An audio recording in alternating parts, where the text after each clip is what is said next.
Muy buen día, ingeniero. Les habla el alumno Luis Emanuel Molina Sesma de la carrera de Ingeniería Petrolera con la fecha del 13 de octubre de 2025. En este tema venimos hablando sobre la rheología y los diferentes conceptos que podemos tener como la viscosidad y sus diferentes componentes, que esto pueden ser como el esfuerzo cortante, también podría ser la velocidad de corte y los diferentes tipos de fluidos, ya sea como newtonianos o no newtonianos. En estos conceptos son muy importantes en nuestra ingeniería petrolera o también en la química o en cualquier base de la ingeniería. ¿Esto por qué? Porque nos ayuda en un concepto de optimizar lo que sería el movimiento de nuestro fluido o la fuerza que está ejerciendo en este. Y hay que tener un comportamiento establecido para tener un buen control y un monitoreo constante de lo que sería de los diferentes campos que a continuación le vamos a explicar. Bueno, como primer punto tenemos lo que sería la rheología. La rheología es aquella ciencia que determina y analiza el comportamiento de cómo se deforma o fluye un material cuando ejercemos una fuerza sobre ello. Esto quiere decir, en pocas palabras, es que analiza cómo un fluido al momento de estar ejerciéndole fuerza sobre él actúa o cambia su manera de fluir, ya sea como más lento o más rápida, o también podemos decir que se deforma mucho más rápida o mucho más lenta. En pocas palabras, también la rheología no solo analiza y estudia lo que sería las deformaciones de nuestros fluidos, ya sea como el petróleo y el agua, sino que también estudia lo que sería nuestros fluidos más espesos. Esto podemos decir que ya sea como cemento, lodo o hasta incluso la sangre. Un claro ejemplo que podemos dar de esto es la miel y el agua. No es lo mismo decir que podemos mover miel a mover el agua. ¿Esto por qué? Porque la miel tiende a fluir más lento. Esto se debe a que tiene mayor viscosidad que lo que tiene nuestra agua.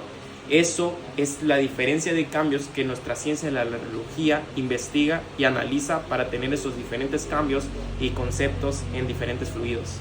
Como segundo punto tenemos la viscosidad por embudo. Esta viscosidad por embudo es uno de los métodos más usados para medir la viscosidad que podemos obtener en un fluido, esto llamándole ya por su nombre como viscosidad por embudo. Este método consiste en utilizar un embudo especial adecuado, llamando este embudo de Marsh.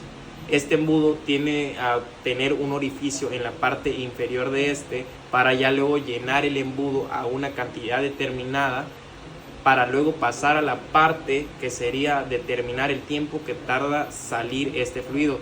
Esto usualmente suele ser de 946 mililitros, aproximadamente sería como un cuarto de galón. Para ya luego tener, como ya les repetí, cuánto tiempo tarda en salir este fluido. Esto para ya determinar la cuestión de segundos para saber si nuestro fluido tiende a ser mayor viscoso o menor viscoso. Un claro ejemplo sería que si nuestro fluido tarda más en salir, tiende a ser muchísimo más viscoso y mucho más resistente. En cambio, si nuestro fluido tarda menos en salir, esto podemos decir que nuestro fluido tiende a ser menos viscoso y menos resistente, que un claro ejemplo sería como la miel al agua. La miel tardaría más en salir que nuestra agua. Como tercer punto tenemos el esfuerzo cortante y la velocidad de corte. Para tener claro, en la rheología hay dos conceptos que siempre van de la mano y siempre van a estar unidos. Esto es la velocidad de corte y el esfuerzo cortante. Estos dos siempre van a ir de la mano. En el esfuerzo cortante es cuando ejercemos una fuerza sobre nuestro fluido y literalmente fluye. En cambio, nuestra velocidad de corte es cuando tenemos un monitoreo de cuando ya ejercimos una fuerza sobre y tenemos el monitoreo de cómo se deforma o fluye nuestro fluido. La relación entre estos ambos podemos decir que es como un control de cómo se deforman estos fluidos. Por ejemplo, en un fluido más simple, ya sea como el agua, podemos determinar cómo este fluido aumenta nuestra fuerza y podemos aumentar lo que sería nuestra forma de que lleve un control o un monitoreo, por así decirlo. Un ejemplo claro que podemos tener es como si tuviéramos una cuchara en un frasco de miel y en un frasco de agua. En el frasco de miel, pues obviamente nuestra cuchara tiende a moverse de manera más lenta, mucho más complicada. En cambio, en el frasco de agua, nuestra cuchara tiende a moverse mucho más rápido. ¿Esto qué quiere decir?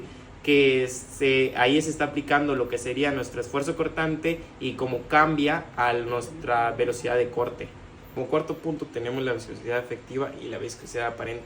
En ingeniería petrolera se usan dos términos muy comunes que serían la viscosidad efectiva y la viscosidad aparente. Esto para describir el comportamiento real que podemos tener en nuestro lodo o fluido de perforación. La viscosidad efectiva. La efectiva es aquella que se obtiene considerando el esfuerzo y la velocidad de cortes reales obtenidos dependiendo de nuestro comportamiento de nuestro fluido. En nuestra velocidad aparente es aquella que es una medición prácticamente que se obtiene mediante laboratorio o instrumentos. Ese instrumento puede ser como un viscosímetro. En la viscosidad aparente no solo simplemente refleja el valor real, siempre puede variar dependiendo de nuestro fluido, no solo nos va a dar un valor real específico para esto. Ya sabemos que nuestro lodo puede variar en diferentes valores. Un claro ejemplo que les puedo dar sobre esto es que por ejemplo, nuestro lodo de perforación podemos decir que es mucho más espeso cuando está estático, pero no es lo mismo que decir que está espeso cuando está circulando en nuestro pozo. No es más denso ahí, y ahí sucede un comportamiento que podemos llamarle un cambio reológico. Bueno, luego tenemos la viscosidad plástica y el punto cedente. Hay que tener claro que en la reología, dentro de esta aplicada al lodo, tenemos dos puntos clave, que como ya les dije sería la viscosidad plástica y el punto cedente. Ahora ya luego pasamos a nuestra viscosidad plástica. Esta es la que mide la resistividad interna de nuestro fluido cuando ya está fluyendo prácticamente. Tenemos que tener un monitoreo constante y exacto de cómo la resistencia de nuestro fluido tiende a fluir de manera continua o que sea de manera adecuada para no perjudicarnos a nosotros mismos o a nuestro fluido, claramente. Eso sería nuestra viscosidad plástica. Ahora nuestro punto cedente. Nuestro punto cedente es la fuerza mínima que necesitamos tener o necesaria para que nuestro fluido comience a moverse. Si no tenemos un punto cedente o no tenemos una fuerza mínima que podamos ejercerle a nuestro fluido, no tenemos un movimiento en y esto nos puede perjudicar después con nuestros recortes o al momento de estar perforando. Ya a continuación lo podremos ver. En otras palabras, se puede decir que nuestro punto cedente es aquel que indica la capacidad que tiene para transportar los recortes y mantenerlos suspendidos cuando no hay una circulación constante de nuestro lodo. O sea, si no tenemos una circulación constante de nuestro lodo, no tenemos un movimiento y nuestros recortes están suspendidos o no están transportándose a nuestra superficie, ahí es donde entra nuestro punto cedente. Un claro ejemplo es que nuestro punto cedente es cuando es muy bajo, los recortes podrían ser sometidos a sentarse o bajar prácticamente a sentarse a nuestro pozo, a nuestra formación. Ahora, si lo tenemos muy alto, esto también puede suceder no un reventón, sino un descontrol de nuestros recortes y que suban de manera descontrolada y no tener adecuadamente el control de esto. Estos serían nuestros puntos cedentes. Últimos puntos tenemos los tipos de fluidos, que aquí encontramos el fluido newtonianos y los no newtonianos. En ingeniería petrolera hay que dejarlo claro que los fluidos se dividen o se clasifican dependiendo de su comportamiento al esfuerzo que se le está ejerciendo. En los fluidos newtonianos son aquellos que la viscosidad son constante sin importar a la fuerza aplicada que se le está ejerciendo a un claro ejemplo que podemos tener en esto sería el agua, un aceite liviano o la gasolina. También tiene una relación entre fuerzas y velocidad en un corte inicial, se puede decir. En los fluidos no newtonianos son los que no tienen una viscosidad constante, o sea, su viscosidad tiende a ser no pausadas, pero no con un constante rango como el newtoniano. Un claro ejemplo de esto serían nuestros fluidos de perforación. Nuestros fluidos de perforación tienden a llevar diferentes cambios constantes y esto hace que no sean con una viscosidad constante. En estos tipos de fluidos se dividen en varios tipos de subtipos, que serían los pseudoplásticos, que estos son cuando la viscosidad disminuye al aumentar la velocidad de corte. Y también tenemos los dilatantes, esto es cuando la viscosidad aumenta con el esfuerzo. Y por último tenemos los plásticos de Birmingham, esto es que requieren un punto sedente para empezar a fluir, y estos serían los tipos de fluidos que podemos encontrar.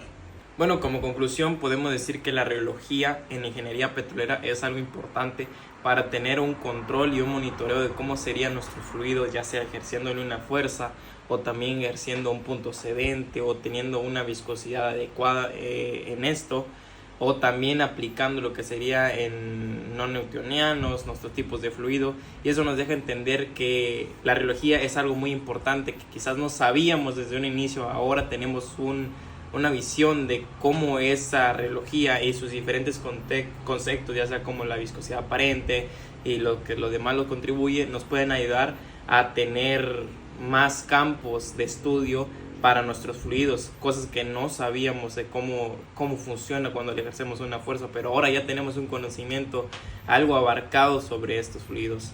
Y bueno, eso sería todo de mi parte. Muchísimas gracias por prestar atención a este video, y bueno, sería todo. Muchas gracias.